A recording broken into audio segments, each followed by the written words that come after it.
A millionaire CEO walks into a quiet community school expecting a simple charity visit.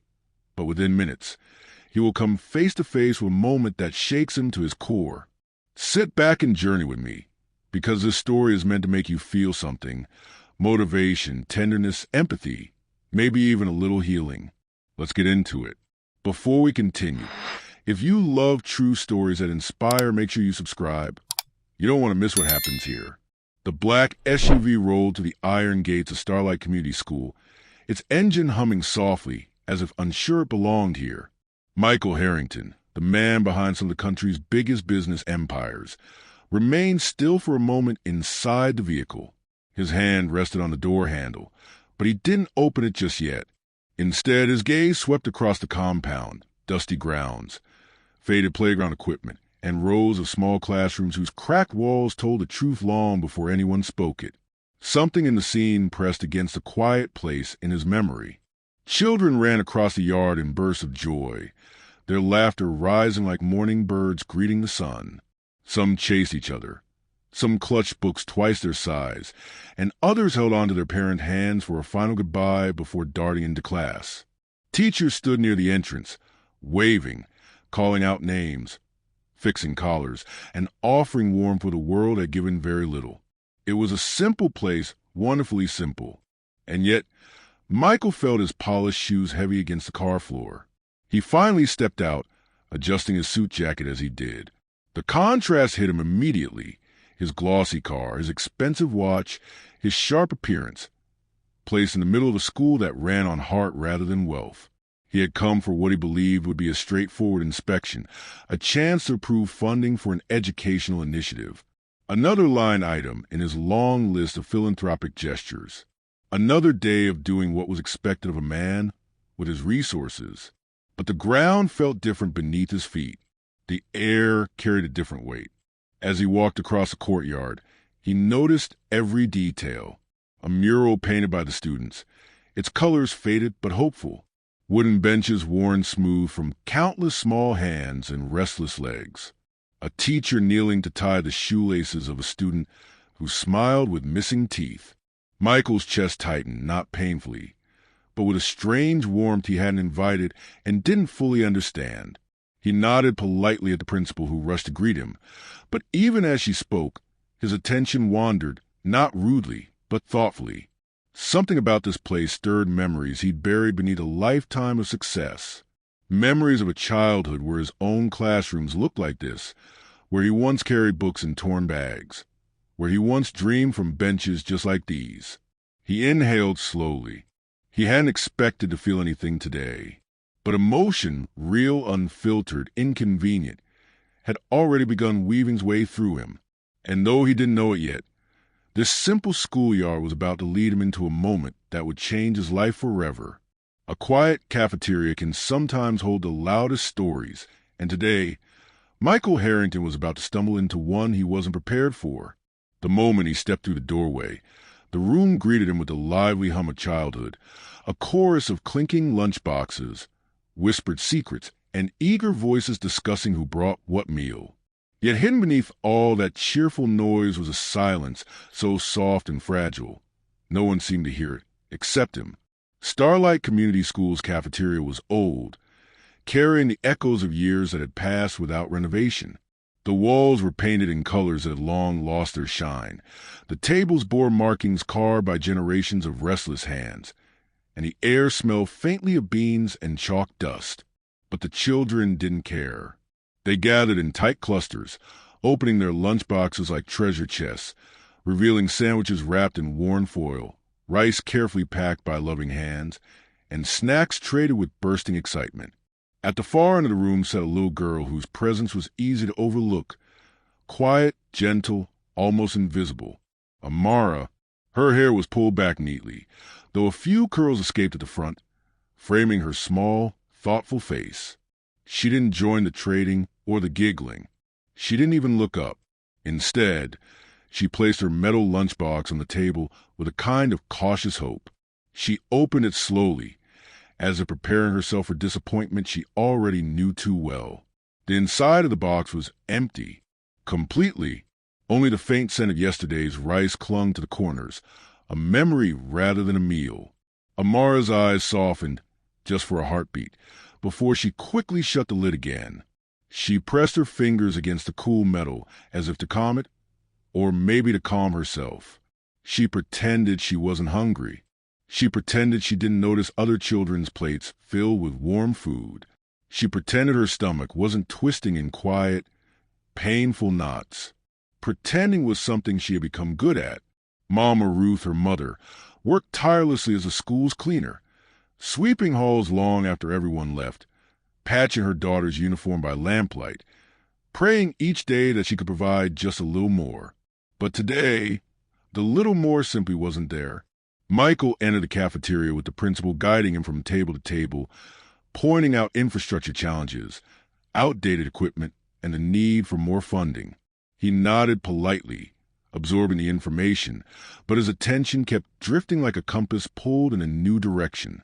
Then he saw her, Amara, sitting alone at a corner table, her head slightly bowed, her fingers tracing patterns on the unopened lunchbox. Something about the smallness of that gesture struck him hard, a quiet resilience, a loneliness unspoken, a hunger that wasn't just physical. The room's noise began to fade around him, replaced by a soft ache he didn't understand. He stopped walking. The principal continued talking, unaware he was no longer listening. Michael's body remained still, but inside, something shifted, subtle but profound, like the opening of a door he had kept locked for years. He didn't know why this child pulled him in. He didn't know what story her silence held, but he knew, with certain clarity, that this moment was not something he could simply walk past. Not this time. Sometimes the smallest discoveries carry the heaviest weight, and for Michael Harrington, this was one of those moments. He stepped closer to the little girl, sitting quietly at the corner table, the noise of the cafeteria fading around him until all that remained was the soft hum of children's chatter and the faint scent of stale rice lingering in the air.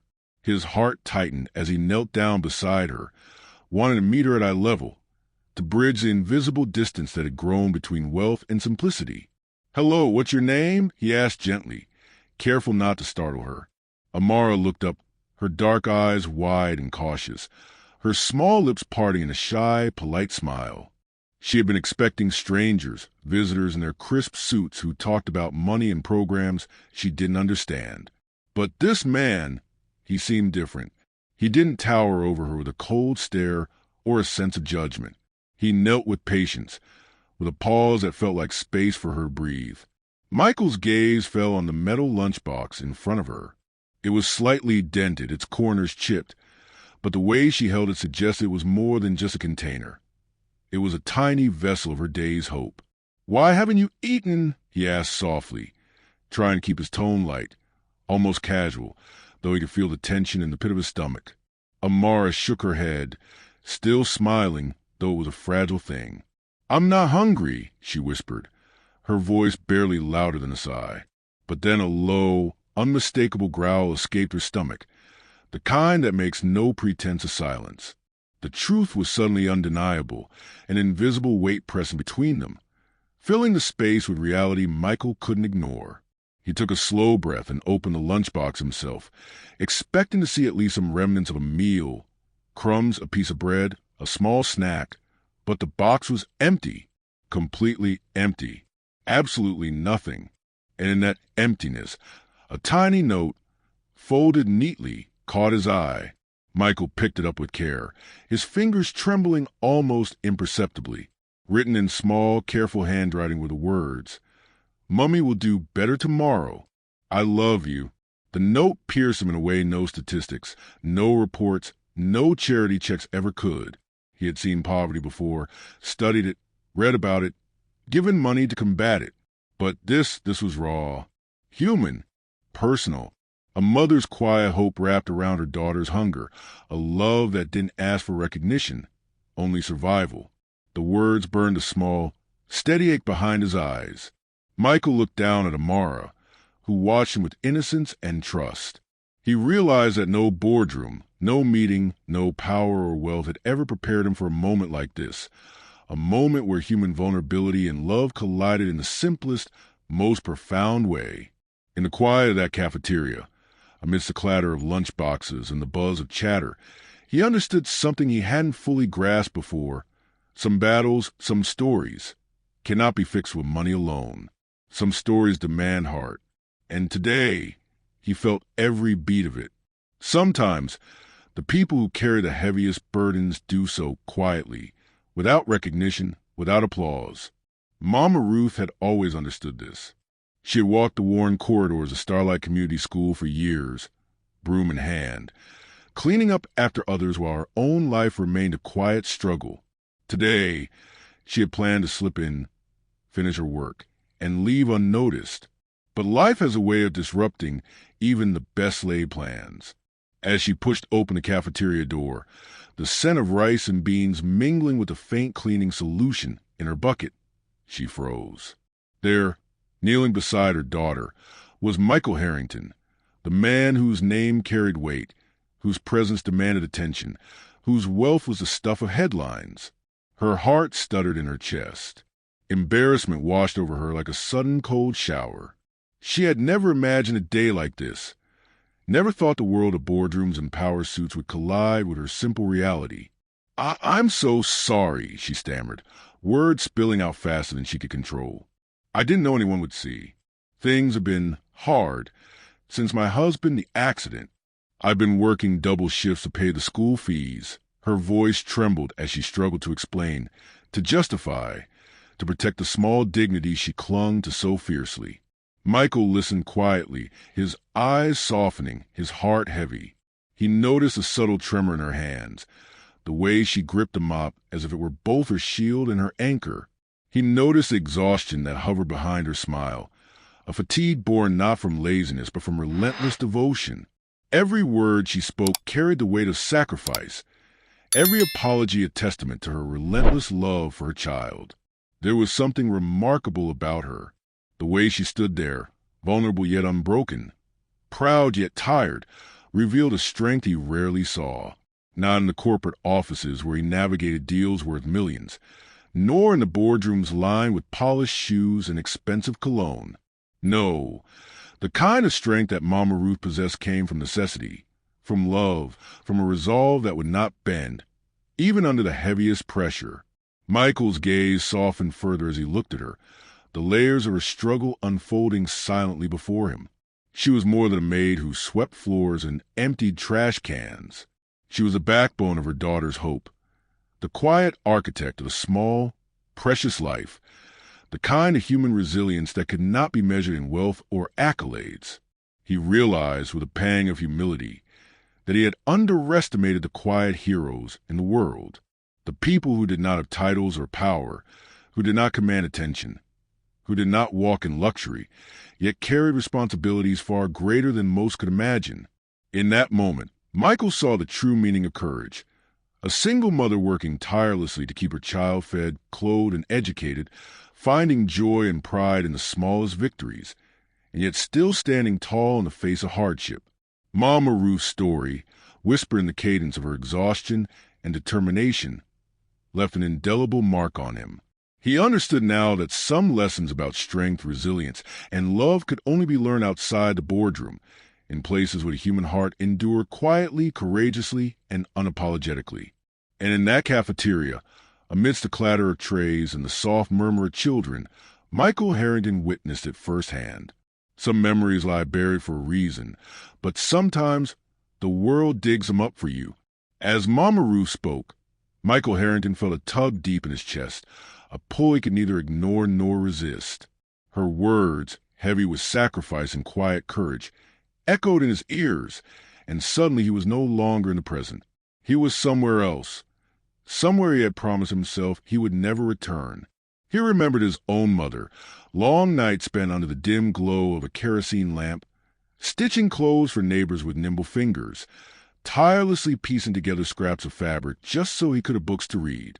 He remembered the faint smell of thread and fabric, the sound of needle-piercing cloth, and the steady hum of a mother who never complained, who never let her own fatigue overshadow her devotion. He remembered the mornings when he walked to school with an empty stomach, the weight of hunger pressing against him like an invisible hand. He had learned early how to smile and pretend it didn't hurt, how to act as if the hollow ache in his belly was nothing more than a passing thought. He remembered the whispers in classrooms, the subtle glances that marked him as different, as lacking. The humiliation had been sharp, slicing into his pride, teaching him lessons he carried silently for years.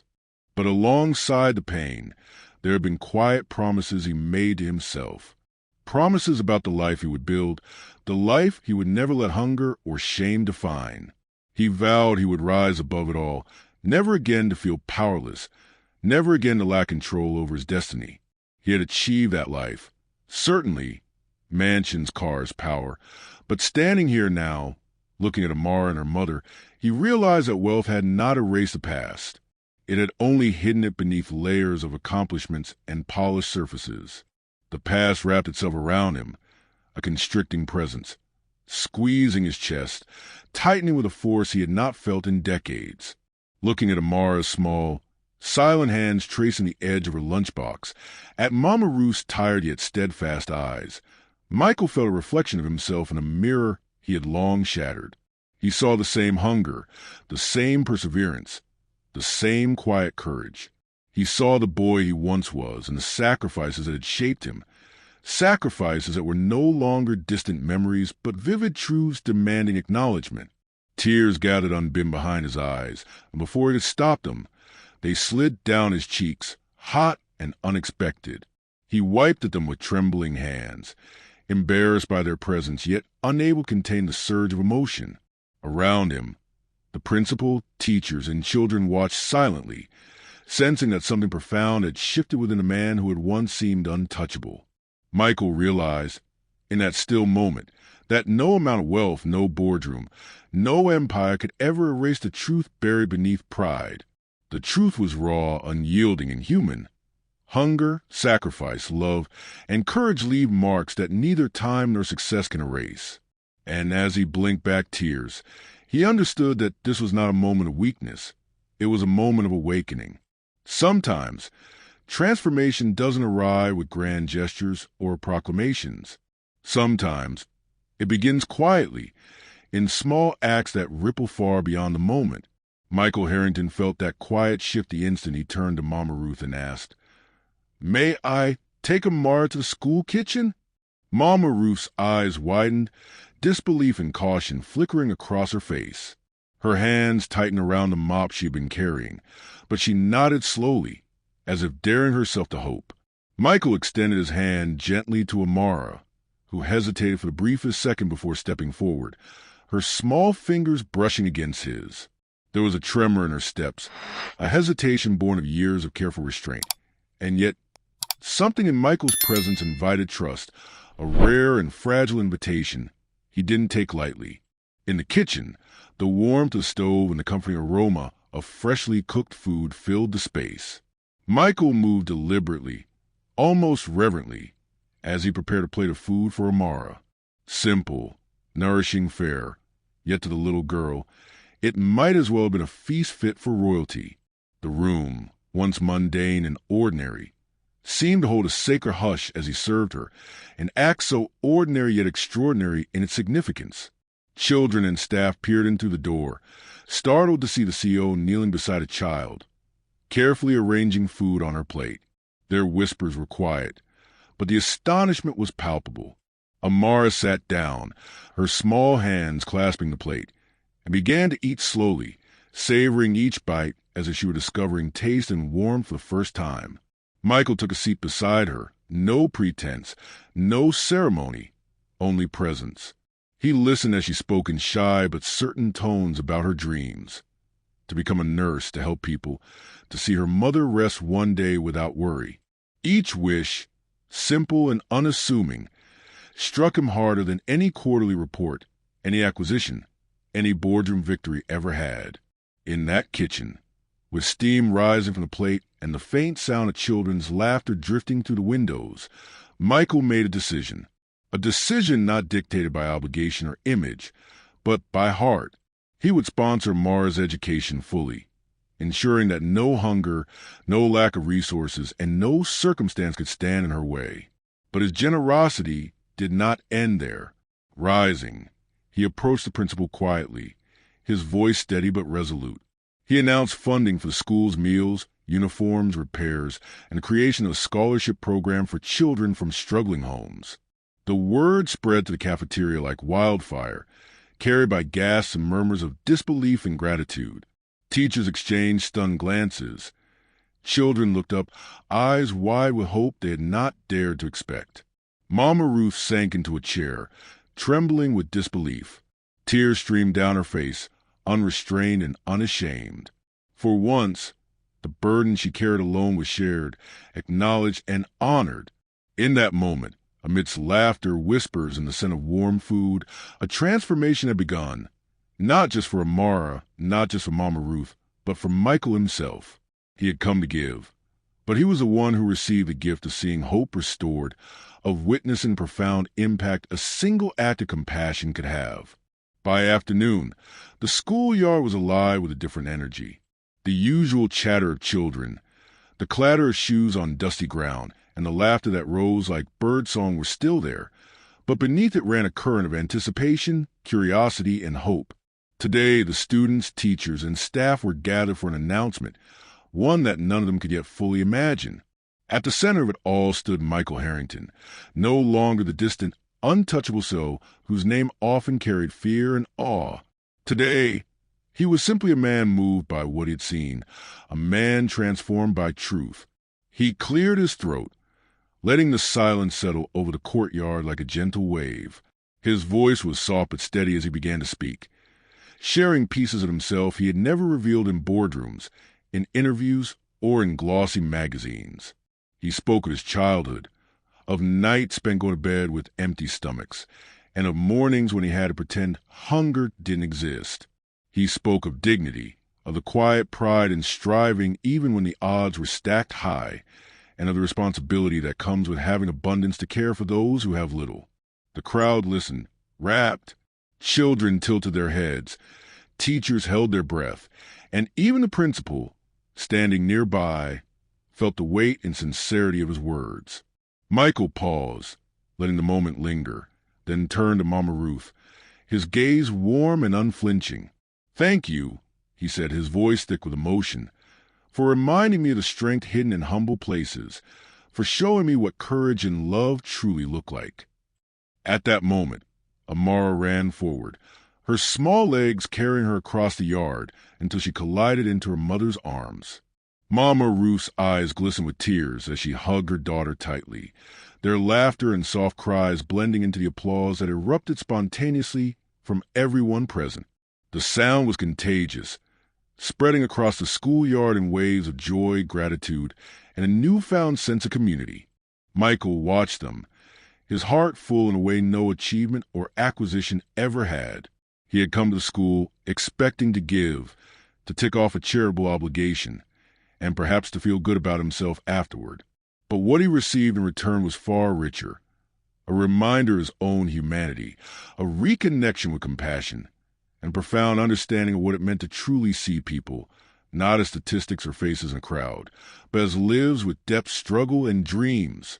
As he prepared to leave, Amara ran back, holding out her lunchbox, the same empty one that had begun this journey of discovery and awakening. "Keep it," she said, her voice earnest and innocent, "so you don't forget children like me." Michael accepted it with trembling hands, feeling the weight of its symbolism and the responsibility it carried. Walking away from the school, he realized a truth far greater than any business lesson he had learned. Wealth and power are fleeting, but empathy, action, and recognizing humanity in others are what leave a lasting legacy. In the quiet echo of that schoolyard, he understood that real change begins when we open our hearts, listen without judgment, and let the smallest voices guide us toward the greatest lessons of life. If this story touched your heart, don't forget to share and subscribe. Your support helps us bring more inspiring stories to life, and together we can spread kindness one story at a time.